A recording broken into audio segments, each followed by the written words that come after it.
Aquatic deoxygenation. Aquatic deoxygenation AD. AD क्या है? जब पानी में ऑक्सीजन की मात्रा समय के साथ कम होने लगती है उसे एक्वेटिक डीऑक्सीजनेशन कहते हैं। ऐसा तब होता है जब ऑक्सीजन की खपत ऑक्सीजन की पूर्ति से कम हो, मतलब अधिक हो। यानी कि वहाँ समुद्र में रह रहे जो जीव है, पानी में रह रहे वो जीव है, उन्हें ऑक्सीजन ज़्यादा चाहिए होता है और उनकी आपूर्ति यदि कम हो रही हो तो उसी को क्या बोलते हैं? एक्वेटिक डीऑक्सीजनेशन कहते हैं। उसी को क्या कहते हैं? एक्वेटिक डीऑक्सीजनेशन यानी कि एडी कहते हैं। यानी जितनी ऑक्सीजन बन या घुल रही है उससे ज़्यादा खर्च हो रही है, उससे ज़्यादा क्या हो रही है? खर्च हो रही है। यानी कि वहाँ रह रहे जीवों को अधिक ऑक्सीजन चाहिए होता है लेकिन उन्हें अधिक ऑक्सीजन नहीं मिल पाता है। स्थिति क्या है? महासागर 1960 के दशक से अब तक लगभग 2% ऑक्सीजन कम हो चुकी है। मतलब अभी जो जितना ऑक्सीजन है 1960 में उससे 2% अधिक ऑक्सीजन होता था। तटीय जल दुनिया में 500 से अधिक लो ऑक्सीजन जोन यानी कि बेड जोन मिल चुके हैं। तो 500 से अधिक ऐसे जल हैं जहाँ पर लो ऑक्सीजन है, यानी कि वहाँ की ऑक्सीजन की मात्रा जो है बहुत कम है। क्या है? वहाँ की ऑक्सीजन की जो मात्रा है वो बहुत कम है। कितने? 500 से अधिक। और 1960 2%। झीलें व जलाशय 1980 के बाद से झीलों में 5.5% कमी आई है और जलाशयों में 18.6% कमी आई है। तो जो झील होते हैं वहाँ 5.5% कमी आई है। किसकी? ऑक्सीजन की। और जलाशय में 18.6%, यानी कि जो तालाब हो गए वहाँ पर क्या है? 18.6% कमी आ गई है। मतलब उस जल में ऑक्सीजन बहुत कम है, बहुत कम है। ये आंकड़े यूपीएससी स्टेटमेंट बेस्ड क्वेश्चन में पूछे जा सकते हैं। तो 1980 के बाद से, कब से? 1980 के बाद से झील में 5.5% कमी आई है और जो तालाब होते हैं, जो जलाशय होते हैं उसमें 18.6% कमी आई है। एडी होने के प्रमुख कारण क्या है? ग्लोबल वार्मिंग जीएचजी के कारण, ग्लोबल वार्मिंग के कारण तापमान बढ़ने से पानी में ऑक्सीजन की घुलनशीलता कम हो जाती है। क्योंकि तापमान अधिक होता है तो ऑक्सीजन कम हो जाती है। तो तापमान बढ़ने से क्या होता है? पानी में ऑक्सीजन की जो घुलनशीलता है वो कम हो जाती है क्योंकि वो वाष्प बनने लग जाता है तापमान अधिक होने के कारण। गर्म पानी हल्का होता है, ऊपर की परत नीचे से नहीं मिल पाती। तो जो गर्म पानी है वो हल्का होता है और जो ऊपर की परत है वो नीचे नहीं मिल पाती। इससे गहरे समुद्र में ऑक्सीजन नहीं पहुंचती। इसीलिए जो है गहरे समुद्र में क्या होता है? ऑक्सीजन नहीं पहुंच पाती है। समुद्री स्तरीकरण गर्म पानी ऊपर और ठंडा पानी नीचे, दोनों परतें मिक्स नहीं होते। गहराई में ऑक्सीजन की कमी होती है। सुपोषण मानव गतिविधि जो होती है ना, कृषि, उर्वरक, सीवेज, उद्योग, पानी में नाइट्रोजन फास्फोरस बढ़ता है। शैवाल यानी कि जो एल्गी होता है जिसको हम काई बोलते हैं, वो क्या होता है? तेजी से बढ़ने लग जाता है। उन्हें जितना ज़्यादा प्रोटीन मिलेगा, जितना ज़्यादा नाइट्रोजन या फिर फास्फोरस मिलेगा, शैवाल जो है उतनी तेजी से बढ़ते हैं और वो इतने बढ़ जाते हैं कि वो पूरे जल को ढक लेते हैं, पूरे जल में हो जाते हैं। और फिर क्या होता है? सूर्य की रोशनी उस पर पड़ नहीं पाती और उसके नीचे जो प्राणी होते हैं, जो मछलियाँ होती है, वो क्या होते हैं? मर जाते हैं क्योंकि उन्हें ऑक्सीजन चाहिए होता है, उन्हें ऑक्सीजन नहीं मिल पाता तो क्या होती है? मर जाती है। तो शैवाल बहुत तेजी से बढ़ते हैं। जब ये मरते हैं तो बैक्टीरिया इन्हें सड़ाते हैं और अब ये भी कितने दिन तक जिंदा रहेंगे? ये भी मरते हैं, इसकी जगह दूसरा शैवाल आते हैं। तो ये जब मरते हैं तो क्या होता है? बैक्टीरिया इन्हें सड़ाते हैं, बहुत ज़्यादा ऑक्सीजन खर्च हो जाता है। अब बैक्टीरिया को सड़ाने के लिए काम कर रहे हैं ना, बैक्टीरिया उन्हें सड़ाने के लिए और ऑक्सीजन चाहिए होता है। तो बैक्टीरिया की भी संख्या बढ़ेगी, उनको भी ऑक्सीजन चाहिए, तो ऑक्सीजन की मात्रा जो है कम हो जाती है पानी में। परिणाम डेड जोन बन जाता है। क्या बन जाता है? डेड जोन बन जाता है, सुपोषण के कारण, है ना। प्रभाव मृत क्षेत्र डेड जोन, जहाँ मछलियाँ जीवित नहीं रह पाती हैं, उनको जो है ऑक्सीजन नहीं मिल पाता तो मर जाती है। मत्स्य उत्पादन में कमी, मछलियों का आवास कम हो जाता है, बायोमास घट जाता है। वहाँ और भी प्राणी हैं जिनको ऑक्सीजन की आवश्यकता होती है, वो भी तो मर जाते हैं। प्रजातियाँ समाप्त हो सकती है। इससे क्या होता है? बहुत सारी प्रजातियाँ जो है समाप्त हो जाती है। महासागरीय हाइपोक्सिया, कम ऑक्सीजन वाली स्थिति 2 mg से कम होता है, जो वो होता है महासागरीय हाइपोक्सिया। क्या है? कम ऑक्सीजन वाली स्थिति है। महासागरीय हाइपोक्सिया क्या है? कम ऑक्सीजन वाली स्थिति। जलवायु पर प्रभाव, कम ऑक्सीजन वाले क्षेत्र में माइक्रोब यानी कि N2O नाइट्रस ऑक्साइड बनाते हैं। तो कम ऑक्सीजन वाले क्षेत्र में जलवायु जो है माइक्रोब N2O नाइट्रस ऑक्साइड बनाते हैं, N2O नाइट्रस ऑक्साइड बनाते हैं, N2O नाइट्रस ऑक्साइड बनाते हैं, N2O नाइट्रस ऑक्साइड बनाते हैं। N2O एक शक्तिशाली ग्रीनहाउस गैस है। N2O क्या है? एक शक्तिशाली ग्रीनहाउस गैस है। N2O क्या है? एक शक्तिशाली ग्रीनहाउस गैस है। नाइट्रस ऑक्साइड, N2O का फुल फॉर्म क्या है? Nitrous oxide. N2O का फुल फॉर्म नाइट्रस ऑक्साइड, ये क्या है? ग्रीनहाउस गैस है। और हाइपोक्सिया क्या है? हाइपोक्सिया क्या है? ऑक्सीजन की कमी है। महासागरों में हाइपोक्सिया क्या है? ऑक्सीजन की कमी है। समुद्री भोजन की गुणवत्ता पर असर, खाद्य श्रृंखला बदल जाती है, शिकार जोखिम पर बढ़ता जाता है, शिकार का जोखिम, महासागरीय अम्लीकरण का प्रभाव बढ़ सकता है। तो क्या होता है, महासागर में जो अम्लीकरण है उसका प्रभाव बढ़ सकता है। याद रखने की formula, heat fertiliser less oxygen, heat मतलब घुलनशीलता में कमी, तापमान बढ़ता है तो घुलनशीलता कम होती है। फर्टिलाइजेशन इट्रोफिकेशन, ऑक्सीजन कम हो जाता है। कंजप्शन, तो उसमें रहना मुश्किल होता है।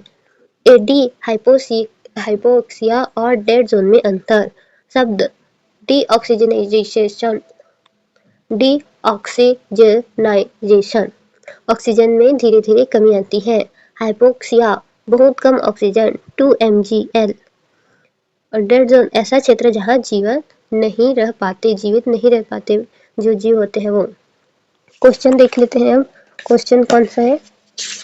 क्वेश्चन पहला, एक्वेटिक डीऑक्सीजनाइजेशन के संदर्भ में निम्नलिखित कथनों पर विचार कीजिए। यह जल में ऑक्सीजन की मात्रा में समय के साथ गिरावट को दर्शाता है। हाँ, दर्शाता है। यह तब होता है जब ऑक्सीजन की पुनः पूर्ति ऑक्सीजन की खपत से अधिक होती है। हाँ, ये भी सही है। नहीं, पुनः पूर्ति जो है खपत से अधिक नहीं, कम होती है। हाँ, कम होती है। तो दूसरा तो गलत है, जिसमें दूसरा हट जाता है। यह केवल महासागरों में है, झीलों में नहीं। तो तीसरा भी गलत है, तो आंसर होगा ए, केवल एक। आंसर होगा ए। महासागरों में ऑक्सीजन की कमी का प्रमुख कारण है तापमान में वृद्धि, जल का स्तरीकरण, समुद्र धाराओं का पूर्णतः समाप्त हो जाना। जल का स्तरीकरण, समुद्री धाराओं का पूर्णतः समाप्त हो जाना, मेरे हिसाब से तो पहला ही होगा, एक ही होगा। दूसरा का ए। सुपोषण इट्रोफिकेशन के संदर्भ में निम्नलिखित कथनों पर विचार कीजिए। यह जल में पोषक तत्वों की अधिकता के कारण होता है। हाँ, सही है। इसमें शैवाल वृद्धि होती है, वो भी सही है। यह ऑक्सीजन स्तर बढ़ाता है। नहीं, ऑक्सीजन स्तर नहीं बढ़ाता है। तो एक और दो होगा, एक और दो होगा। आंसर होगा ए। डेड जोन शब्द का प्रयोग किसके लिए किया जाता है? अत्यधिक खतरे जल क्षेत्र, अत्यधिक अम्लीय क्षेत्र, अत्यधिक कम ऑक्सीजन वाले क्षेत्र, उच्च जैव विविधता वाले क्षेत्र। तो जहाँ ऑक्सीजन नहीं होता ना, वहाँ डेड जोन कहते हैं। तो आंसर होगा, आंसर क्या होगा? सी होगा। आंसर क्या होगा? सी होगा चौथा का।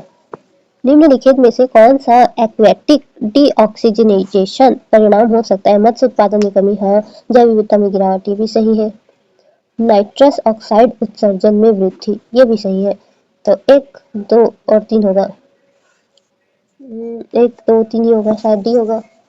डी होगा, पांचवा का डी होगा। हाइपोक्सिया की स्थिति तब कही जाती है जब जल का Hp7 से कम हो, जल में ऑक्सीजन 2 mgl से कम हो। तो 2 mgl से कम होता है, बी होगा। छठवा का बी होगा। निम्नलिखित कथनों पर विचार कीजिए। गर्म जल में ऑक्सीजन की घुलनशीलता कम होती है। जल का स्तरीकरण गहरे जल में ऑक्सीजन की आपूर्ति को बाधित करता है। तो जल का स्तरीकरण जो है गहरे जल में ऑक्सीजन की आपूर्ति को बाधित करता है। महासागर में 1960 के दशक से लगभग 20% ऑक्सीजन की कमी हो चुकी है। 20% नहीं, 2% कमी हो चुकी है। तो आंसर होगा एक। आंसर क्या होगा? एक होगा। जल में ऑक्सीजन की घुलनशीलता कम और जल का स्तरीकरण गहरे जल में ऑक्सीजन की आपूर्ति को बाधित करता है, ये भी सही है। तो 1 और 2 होगा। आंसर होगा ए। आंसर होगा ए, सातवां का ए। निम्नलिखित में से कौन सा युग्म सही सुमेलित है? डीऑक्सीजनाइजेशन, ऑक्सीजन में दीर्घकालिक कमी। हाइपोक्सिया, अत्यधिक ऑक्सीजन स्थिति। यूट्रोफिकेशन, पोषक तत्वों की कमी। तो यूट्रोफिकेशन जो है पोषक तत्व होता है, तो तीसरा तो गलत है। हाइपोक्सिया, अत्यधिक ऑक्सीजन की स्थिति, ये भी गलत है। तो पहला बस सही है, पहला होगा, ए होगा। आठवां का ए। चेक करते हैं। पहला का एक, दूसरा का बी होना चाहिए था। दूसरा का क्या होना चाहिए था? बी। तीसरा का ए सही है, चौथा का सी, पांचवा का डी, छठवां का बी, सातवां का ए और आठवां का ए। तो दूसरा होगा। दूसरा क्या है? महासागर में ऑक्सीजन की कमी का प्रमुख कारण है। प्रमुख कारण क्या है? बी। 1 और 2, तापमान में वृद्धि और जल का स्तरीकरण, यानी कि स्ट्रेटिफिकेशन, जल का स्तरीकरण भी होता है। ठीक है। कुछ PYQ आया है, यूपीएससी प्रीलिम 2013 में आया था। निम्नलिखित में से कौन से कथन यूट्रोफिकेशन के संदर्भ में सही है? तो यूट्रोफिकेशन यह जलाशय में पोषक तत्वों की अधिकता से होता है। इससे शैवाल की अत्यधिक वृद्धि होती है। यह जल में घुलनशील घुलित ऑक्सीजन की मात्रा बढ़ाता है। तो 1 और 2 होगा, आंसर क्या होगा? बी होगा। आंसर क्या होगा? बी होगा। 2011 में आया था। डेड जोन शब्द का प्रयोग किसके लिए किया जाता है? तो कम घुलित ऑक्सीजन वाले क्षेत्र, अत्यधिक कम घुलित ऑक्सीजन वाले क्षेत्र के लिए किया जाता है। सी होगा। 2018 में निम्नलिखित में से कौन सा कथन महासागरीय जल के तापमान में वृद्धि का प्रभाव दर्शाता है? तो जल के तापमान में वृद्धि का प्रभाव घुलित ऑक्सीजन की मात्रा में कमी है, समुद्री जल स्तरीकरण, ये भी समुद्री जीवों के वितरण में परिवर्तन। तो तीनों होगा, डी होगा। 2015 हाइपोक्सिया शब्द का प्रयोग किस संदर्भ में किया जाता है? जल में अत्यधिक अम्लता, जल में अत्यधिक लवणता, जल में अत्यधिक कम ऑक्सीजन, जल में अत्यधिक तापमान। तो हाइपोक्सिया जल में अत्यधिक तापमान के लिए किया जाता है शायद। डी होगा। सी या डी होगा ना? डी होगा। 2017 में निम्न में से कौन से कारक तटीय जल में ऑक्सीजन की कमी का कारण बनते हैं?